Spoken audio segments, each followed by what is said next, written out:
你就是新来的幕僚？在下藏海。啊，我叫慧剑，也是侯府的幕僚，比你早来个2年。从今往后呢，咱们就是同僚了，是吗？不了。哎，我听说你的事儿了啊，本事不小啊，居然能够活着从皇陵里出来，还进了咱们摄人府。今后还有劳慧剑兄多多照顾了。哎，照顾谈不上啊。不过我跟你说啊，在咱们摄人府里，太有本事未必是件什么好事情。大概我也关照不了你太久。慧剑兄真爱说笑。来，跟我来。我给你讲讲这儿的规矩。你刚才进来的那个门，每天卯时开，亥时闭，是专给侯府里边下人们进出的。正门呢，是供侯爷和家人进出的。除此之外，只会在逢年过节时开半个时辰。咱们幕僚呢，每日辰时到午时著书立传，未时到酉时论述时政，饭点儿就去东边的厢房吃饭，戌时要做完晚课才可以上床睡觉。大致呢就是这些，记住了吗？记住了。哎呀，这些规矩其实都是侯府的长史杨大人定的，其他时辰你可以自行大发，自行安排。不过我每天做完这些事情之后，就已经累得什么都不想做了，倒头就呼呼大睡。你也一样。这杨大人真是用心良苦啊！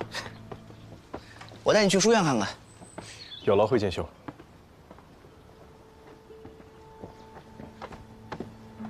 楚兄，侯府里来了青年才俊，是件好事，何必如此惴惴不安？这个藏海我在皇陵里见过，此人聪明谨慎。杨兄，对此人可不能掉以轻心啊！楚兄真是多虑了，他只要能为侯爷分忧，我杨某感恩戴德还来不及，有什么需要顾虑的？太后下葬的难题，你我都没有解决。倒是被一个不知道从哪儿冒出来的藏海给解决了。只要敢冒险，我也能轻易解决。但这事儿必然是8分恶果2分善果，你我这种人没必要。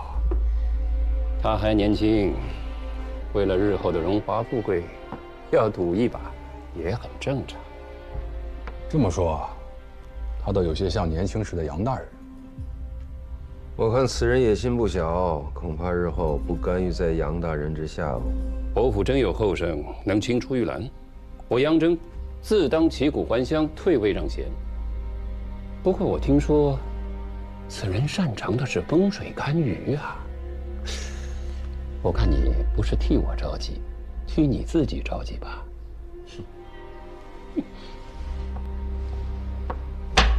将军，承让了。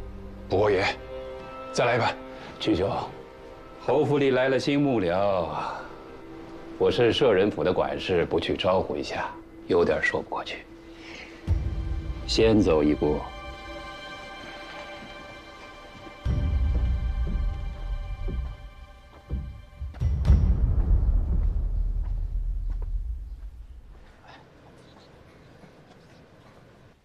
好了，这就是书院了，也就是幕僚们著书的地方啊。杨大人吩咐了，要将侯爷的功绩记录在册。每隔一段时间呢，他就会挑选佳作呈给侯爷。这日后啊，你也要和我们一样的。所有的文章都由杨大人转达，若侯爷要议事，也是如此吗？想什么呢？啊，你要让侯爷面对几十张嘴，叽叽喳喳的议事吗？烦不烦？人家杨大人会把议事的条程给布置下来，幕僚们呢各抒己见，哎，他得让人记录下来，把好的呈上去。这不过嘛。这最后啊，侯爷采纳了谁的意见，我们谁都不知道，因为最后统统都变成了杨大人的意见啊。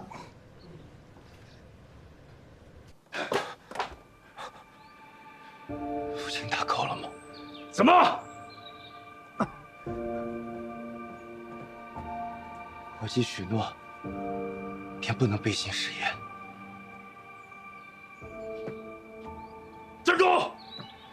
个不忠不孝的内孙！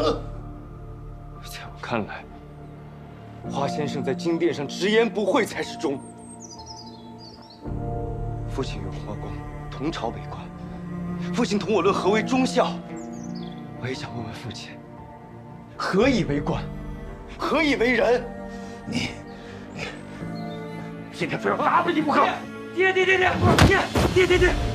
哎，行了，爹，你把哥打死了，咱家就没人去应举了呀！你给我走开！爹，不能再打了，爹！这沈家小子有没有个准头啊？这可怎么办呀？再晚了就见不到了。祖母，不能再耽搁了，再耽搁一定会错过。可是沈家小子不来，怎么去啊？老钟的腿刚好一点，走还走不动呢，谁来赶马车啊？是啊，这我去吧。芷儿，你何时学会赶车了？我不会，但是试试总比不试强。我从前跟着祖父走南闯北，也是坐惯了车的。钟叔每一次驾车，我也都在旁边看着。这不管是人驾马还是马驾车，跑起来就行。真的能行？只是这车上现在堆了许多东西，可能坐不下其他人了，只能我自己走一趟了。那你路上一定要小心，实在追不上便罢了。我尽力。姑娘，你这些袄子太轻了，得有一个人压着车才不会掉下来。就你聪明。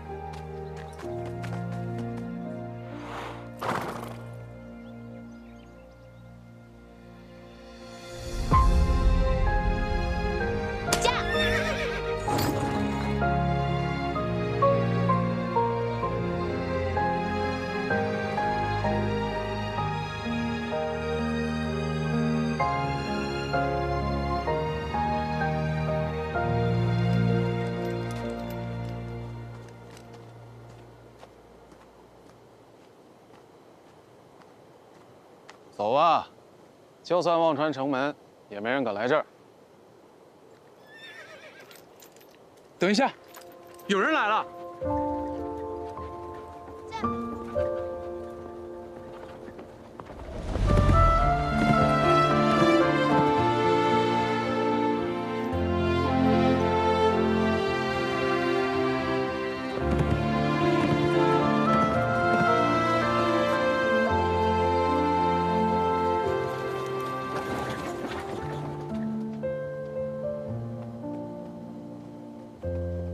显贤就没赶上了。你是花家的？一点心意，喝个茶。我同家里人说几句话。得，今儿我算是看着西喜景了，一个小娘子跑这儿来送人。继续吧。你怎么来了？他们呢？赶车的老周呢？钟叔近日腿脚不太好，这车太颠簸，我就替祖母他们来了。祖父，这北地不比南方，家里准备了些棉衣。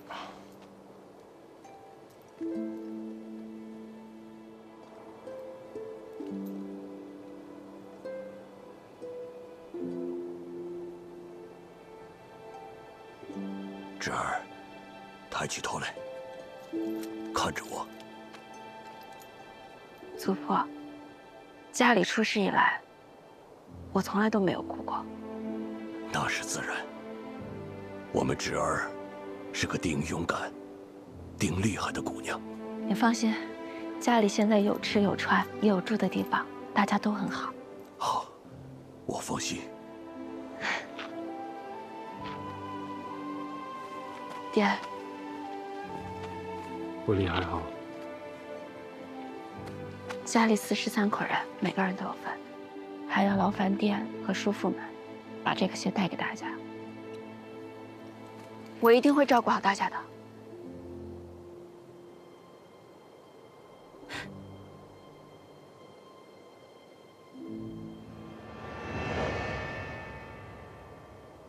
那女子是什么人？花一正有孙女了，先前同沈家议过亲的那个。孙女儿，哼，倒比那老匹夫有趣些。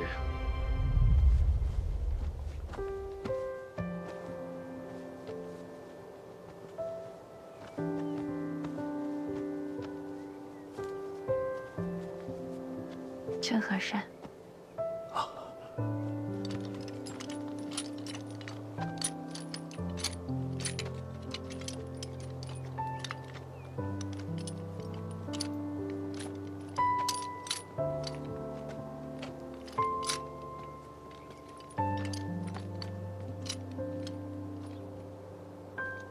罗宇，姨娘还给你带鞋了呢，来，我给你穿上。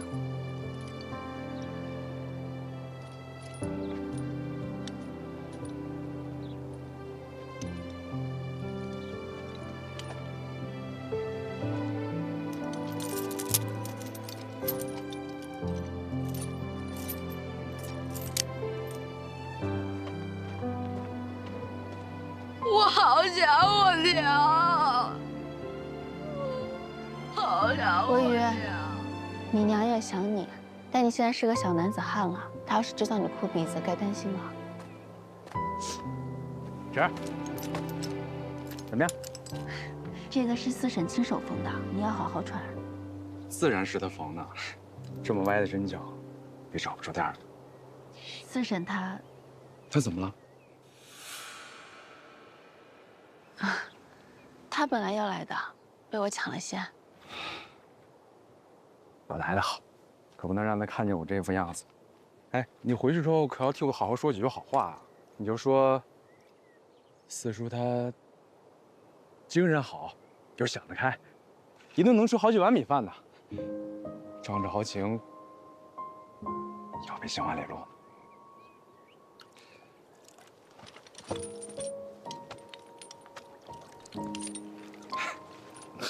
哎，酸的我眼泪都快出来。四叔坐。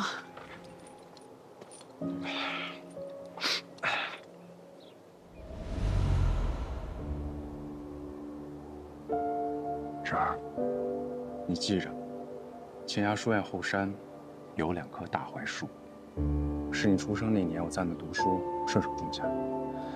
我走之后，记得常去浇浇水，松松土。记住了。四叔，这次这案子是谁办的？七秀司吗？襄王元公建立大理寺，七秀司找回家之后，我们就落在襄王手里了。畜生！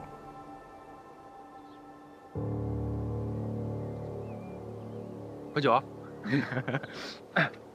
我素不喝酒，但这碗酒我一定要喝。诸位，西楚阳关无故人。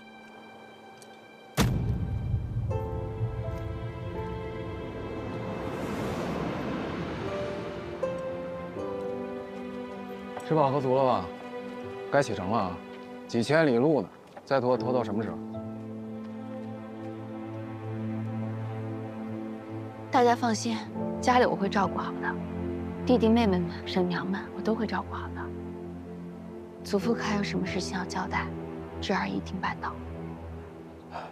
祖父只希望你未来自己能过得快乐开心。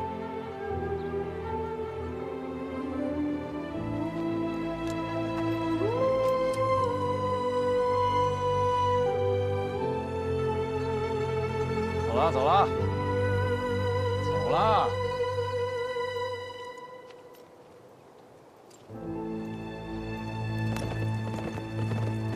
驾！驾！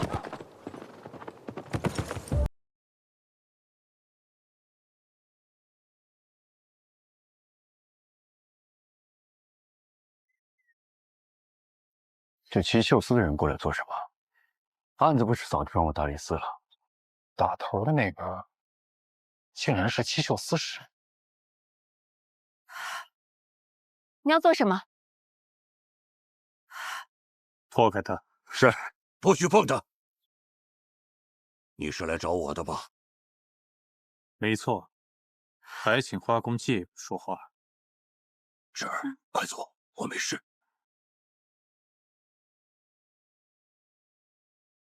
新官上任，这是来寻我错了。自大清开国，今日蜀金坐镇大理寺，多一个亲王，也不知官家是宠我还是憎我。走，去看看，他能寻出什么错来。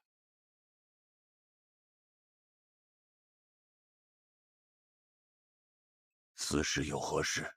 花公可还记得当年上元节灵王府那场大火？记得又如何呢？花公曾前来辞行，身边跟着个7、8岁的孩童，是晚辈还是童仆？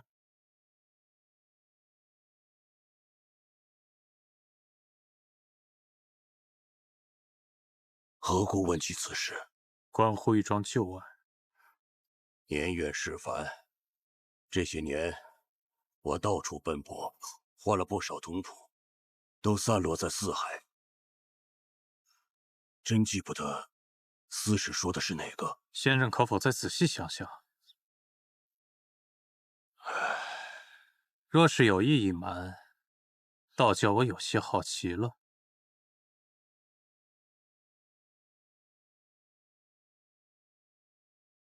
司使，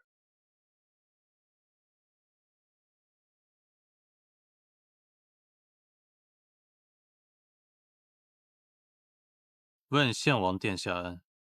这案子接在我手上，今日便来看看，不料司使也在此，真是巧啊。听闻殿下勤勉，果真是事必躬亲。小王心蒙圣恩，自要昼前夕替，不敢有负管家。不知这些犯人是如何触犯了司使，先让司使亲治啊。犯人出城，例行搜查而已。陈情，搜。是。司使有所不知，犯人出城之前，殿下已命人细细的查验过了。大理寺嚣张是吧？也非给你搜出个错漏来。本王还有事，司使请便吧。这2个虎狼相争，倒拿花家人来回折辱。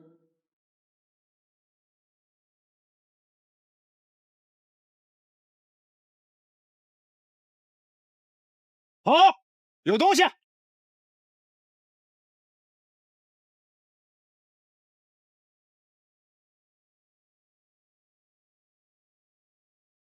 银子啊，这也有。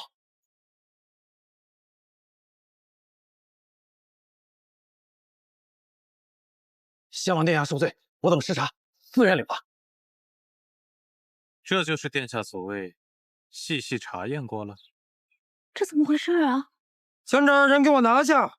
是。哎，姑娘，这些民衣是我带来的，他们不知情，民女有罪，不敢欺瞒殿下。司使可听见了吧？竟是位莽撞的小娘子。说起来，我与司使今日的误会，倒像是一段风流佳话了。殿下请便。殿下，这小女子该如何处置？她有什么大忌？别拿来问我。是。将这刁女子押回衙门，打10个几杖，放。是。不行！这银子是我的，你们不要牵走的，放开他！放开他！姑娘，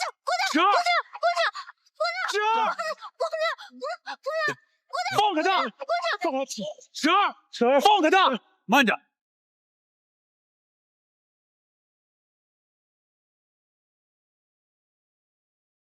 ！3000里北上是官家定的，可这人是我七秀司拿的。今日我便把这些性命交托于你，若是路上少了一个，就拿你的命来抵。是。走啊，快点，快走，快走啊，走，快走，快点，快点。头儿，那咱们回寺里。我另有事做。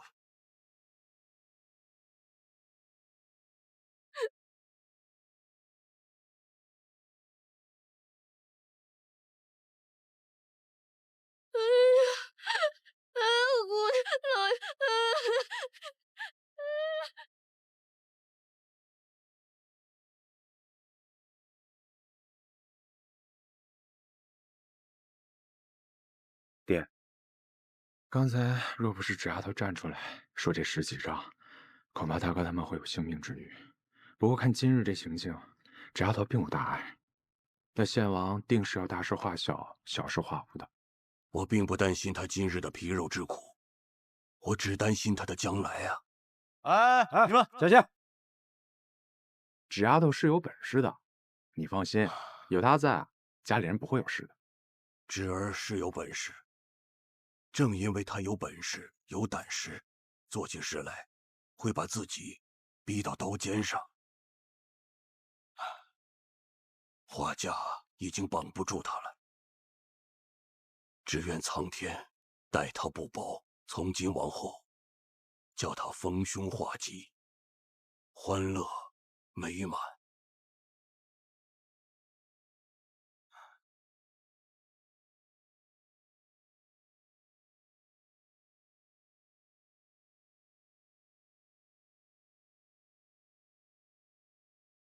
走吧，3000里，路不好走啊。纸儿都不怕，咱怕什么呀？前途尚有关山万里，痛快！君不见，夸父逐日窥鱼烟，跳亮北海超昆仑，披霄绝汉出汉莽，撇列左右移星辰。怎么只有你一个回来？纸丫头呢？那些茬子忽然来搜身，我不知道怎么的，我看见从大老爷、二老爷袍子里搜出了夹带的银子。天杀的，他们是有心栽赃我们吗？家里穷的连蛆都不生一只，哪儿还有银子往袍子里塞啊？三夫人，我看得分明，那钱真的是从袄子里掉出来的。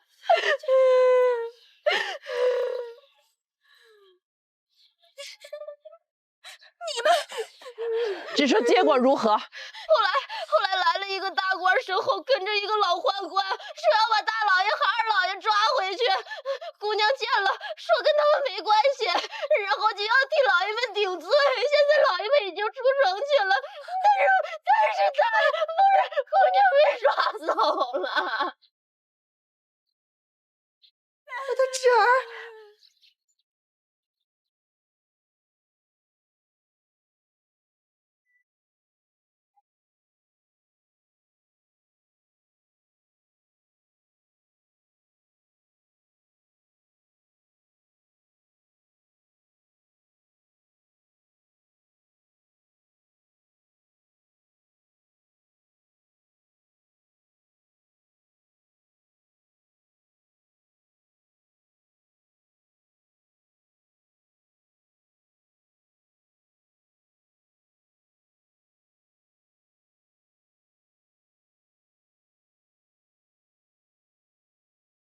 是你啊。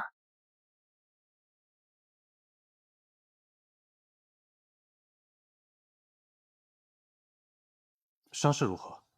病人是你家娘子？是，先生放手医治便是。这便好说了。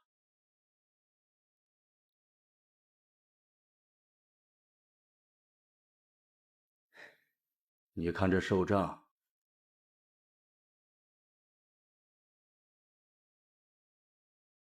你二人不是夫妻？虽有婚约，尚未过门。年轻人呐，等你们往后有了夫妻之实，就不必这么害羞了。先生说伤情吧。这杖伤虽看着吓人，也着实受罪。不过好起来也快，只是现在需要先清理伤口，再敷伤药。有劳先生了。娘子忍着些啊，这伤口不清洗干净，日后会溃烂的。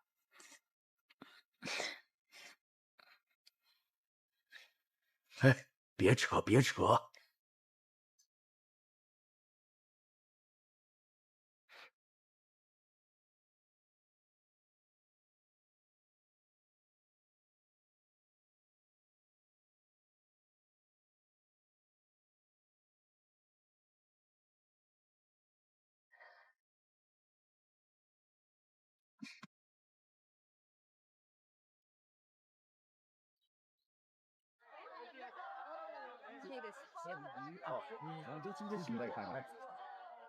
先生留步，多谢。回家后，郎君需好生照顾姑娘。若是陌生男女问诊，怕有不便，这才撒了个谎，见谅。明白。那日过后，七秀司有没有再为难你？没有，我还以为你回北地了。我在皇都寻了份差事，不回去了。在北地待久了，在京里待着，会不会觉得闷？说出来不怕你笑话。刚回来那几天，我感觉连气都喘不上，处处被拘束着，就像被关在笼子里。那现在呢？现在习惯了。我刚才看你从衙门里出来，可是遇到什么难事了？是路多艰，看来我们运气都不好。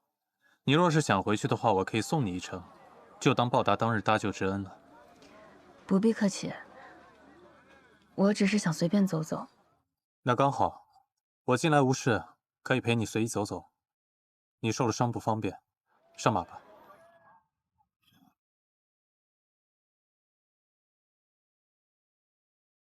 遮一下。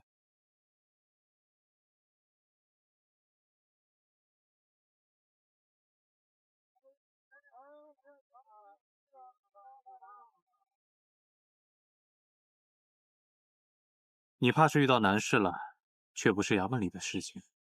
何以见得？受了伤不回家，却来山里，难道是要来自寻短见？也不是什么难事，只是有些累了，走不动了。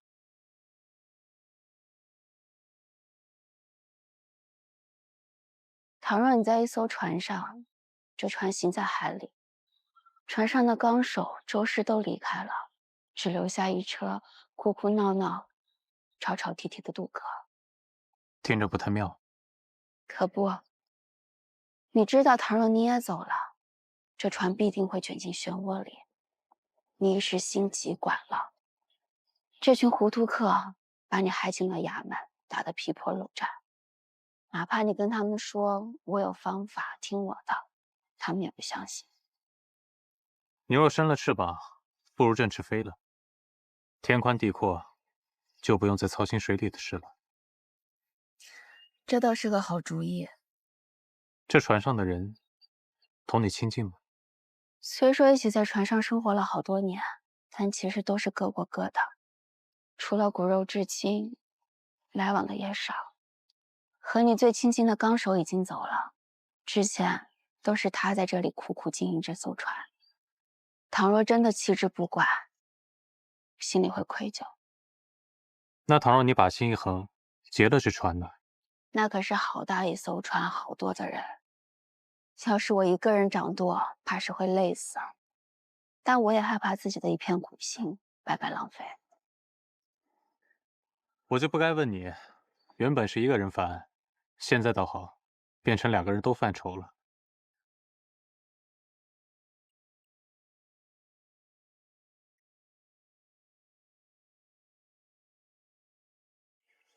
要是这么犯难，不如志同钱吧。这世上千难万险，能用钱解者十之八九。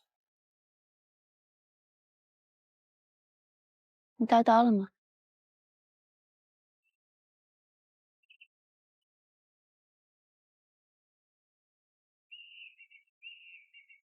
我来吧。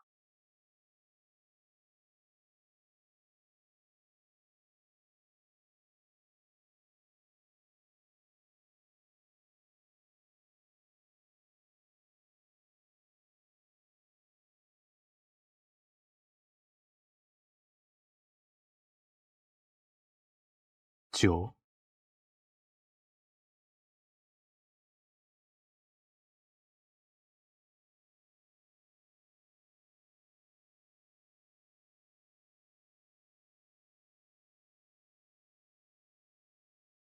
是四叔的字。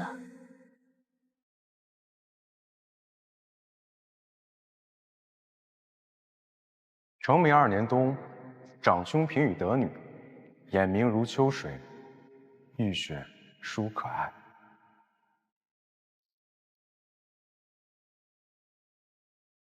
女直方牙牙学语，见人则哭，见鱼则笑。击掌，常随于衣，如小犬随人。余闻男人有女，既大酿酒，既鹿，亦于坡中，无复发矣。侯女将嫁，因觉坡土，取供贺客，男人谓之女儿酒。阿指上幼，余无以为赠，为姬前买10洞春酒18坛，亦于青崖北坡下。但愿阿指平安长成，无忧无虑，嫁得佳婿。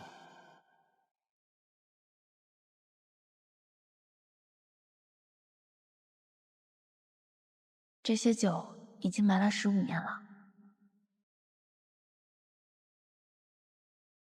才想起来家里人买了几坛酒，挖来看看。只是看看。我想把这些酒给带走，郎君可否帮我？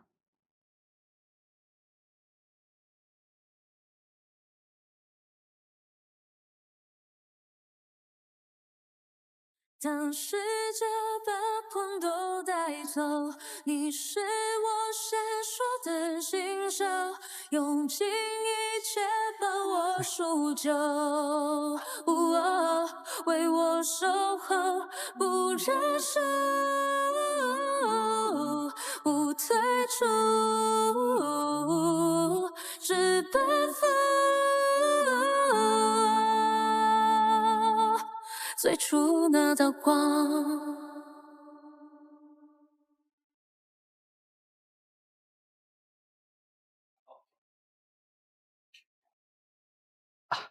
娘子，这些酒拢共能当170贯，这是17张交子，您收好。我当去2贯钱。好。怎么还留了一坛？这坛酒送你了，全当是陪我同游的答谢。谢了。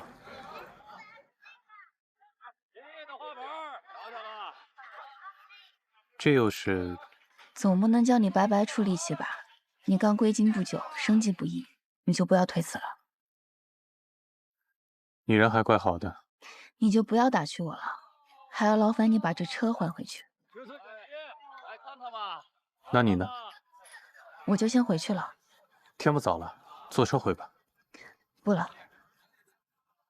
花府查封多日，你现在没了住处，身上又是钱又是伤，怎么回去啊？你怎么知道？花相公获罪，举臣皆知。初见的时候我就知道你是谁。上车。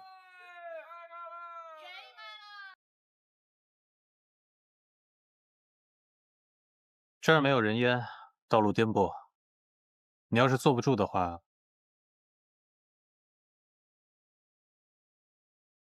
就算有人看见，我也实在是撑不住了。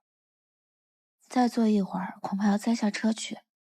这里也没有树可以靠，只好借一下你的肩膀。对不住了。这些是你陪嫁的酒吧，都给当了，以后你怎么嫁人？送了你那么一大坛，都堵不住你的嘴啊。那你怎么就这么放心，让我来帮你挖这个酒？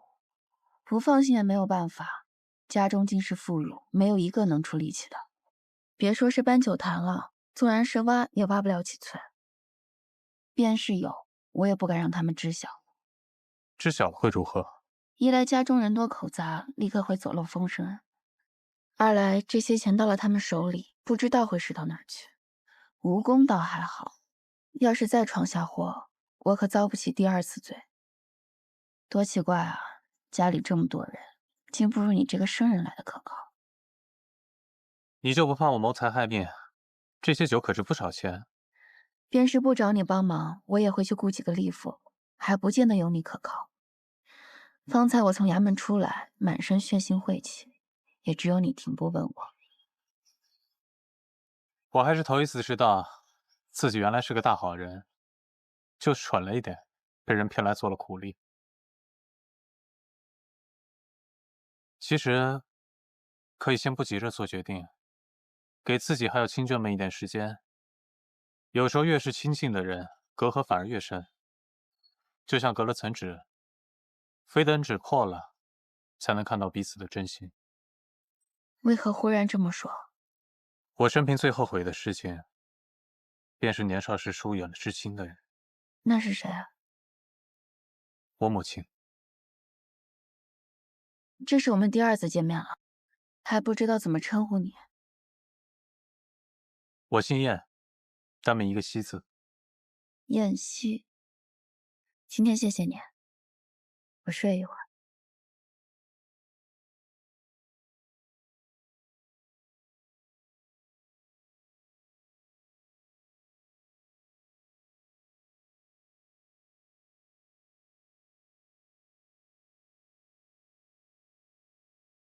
这到处都没人影儿，你说纸丫头会不会被拍花子的拍了去？哎呀，别乌鸦嘴了，青天白日的，哪就能丢个大活人啊？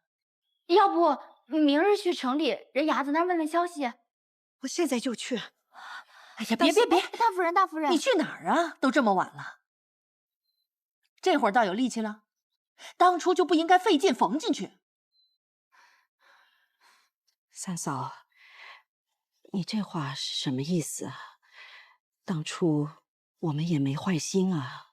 哼，早先老夫人叫交钱，我是喊得嗓子都哑了，也没喊出你们兜里那仨瓜俩枣啊。现在可好了，都便宜衙役了。当初要是交出去，也不过是便宜了茬子，我看也没什么分别。哎呀，你有能耐，你倒来管家呀，成天绕着孩子打什么转？三嫂啊，都是我不好。姑娘回来了，姑娘回来了。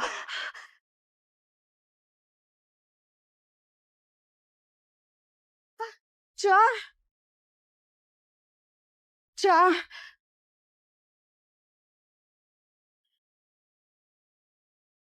芷儿，芷儿，感谢苍天，你总算是平安回来了。我被衙门打了10几仗，算不得10分平安。啊！他们为什么罚我？母亲能不知道吗？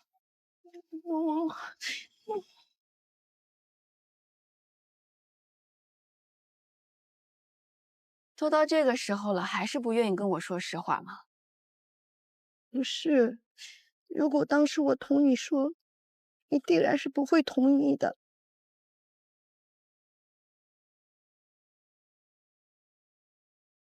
他向来是个没主意的人，儿婶，这都是你的想法吧？大姑娘，又何必这么说呢？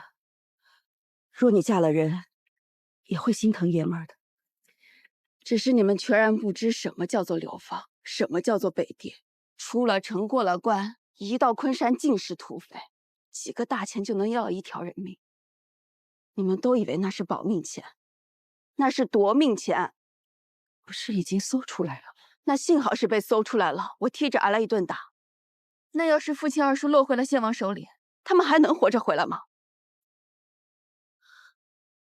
以后你再也不要把银子给我了，我再也不拿钱了。横竖都是我错了，是我错了，我就不该把钱都给你。纸丫头，你要论道理，去找衙门论，别跟家里人论。三嫂就是话赶话的，这个家就不是个讲道理的地方。我早就知道了，我累了。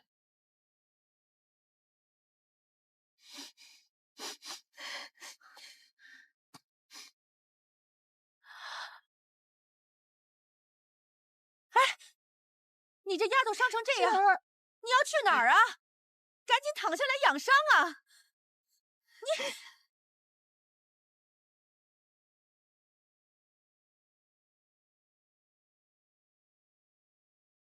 涛儿，你回来了，老远就闻见酒香了。嘿嘿，眼睛贼得很嘛，这么小的碎银缝在袄子里都能找到。那可不，咱从小就生了一副好眼睛。嘿嘿，眼睛这么好，不用可惜了，送你个好差事。哎呦，那谢头。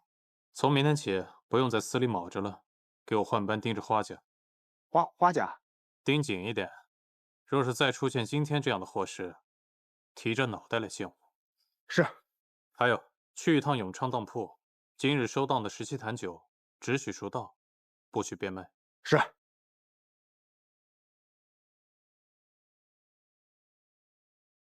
四婶，你愿不愿意同我一块儿走，单独过火去？咱们还得带上包下他们，免得被三夫人发卖了。怎么突然说这些啊？从前我总是下不定决心，要顾着花家的门楣，顾着祖父母亲，乖乖的长在笼子里。如今什么都没了，但只要我还是花家的孙女、女儿，他们就当我是不顶事不吭声的小丫头，连薄邻薄里的话都比我要紧些。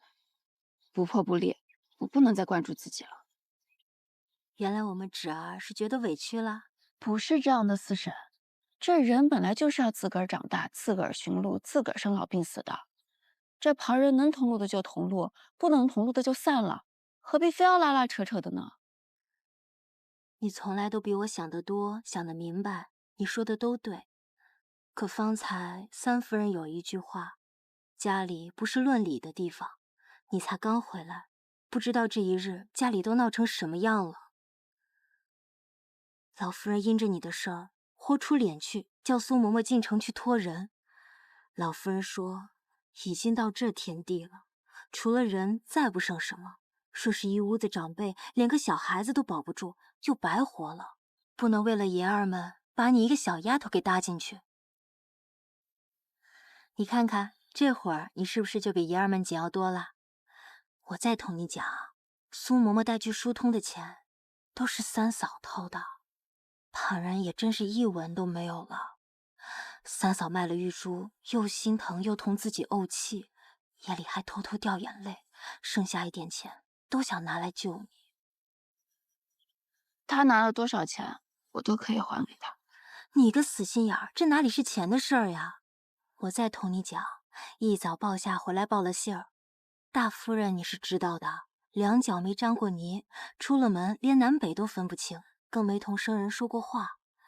我都没想到她真能摸到衙门去，吓得哆哆嗦嗦问你的去向，又一路哭着回来，脚都走肿，说你从衙门出来就没了踪影。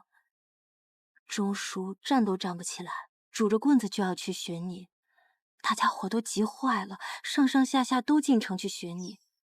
家里只留下我照顾老夫人。他们都去了，那不然呢？你是自家人，难道丢下你不管？三嫂把丫鬟们都带走了，二嫂数年如一日，天不亮就压着脖里去读书。今日啊，连这功课都舍下了，晕头晕脑跟着去寻你。秦姨娘最好笑了，要去庙里问卜，病急乱投医。拜了个送子娘娘庙，被三嫂啊一顿数落。没有人告诉我这些。他们都是长辈，为小辈奔忙是应当的。若拿到你面前邀功，那多没脸面呀！三嫂那样的人，这辈子哪儿低过头呀？所以啊，我只想叫你知道，你想的都没错。可一家人过日子，有时真没什么道理可言。他们都是内宅女眷，是没什么本事，但独个儿遇到事儿了，回过头来至少有人在家等着你，替你着过急。我知道了，四婶，你容我再想想。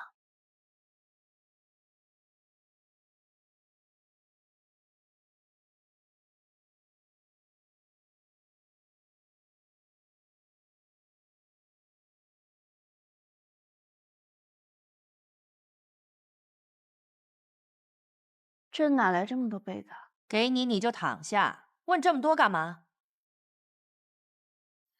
我不要，拿走吧。别乱动。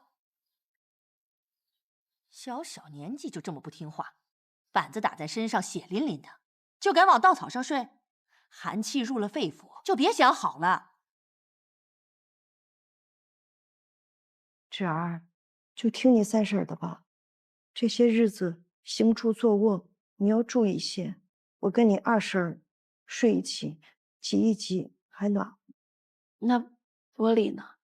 李哥可以同柏林一同睡，都这么大了，也该封床了。对对，我俩挤着，一点都不冷。直姐姐，你快趴下吧，你这伤我看着都疼。不垫后些怎么睡得着？我跟姨娘一块睡，不冷的。是啊，只姑娘安心睡就是了。你就睡下吧，等你伤好了，把被子洗干净还回来也是。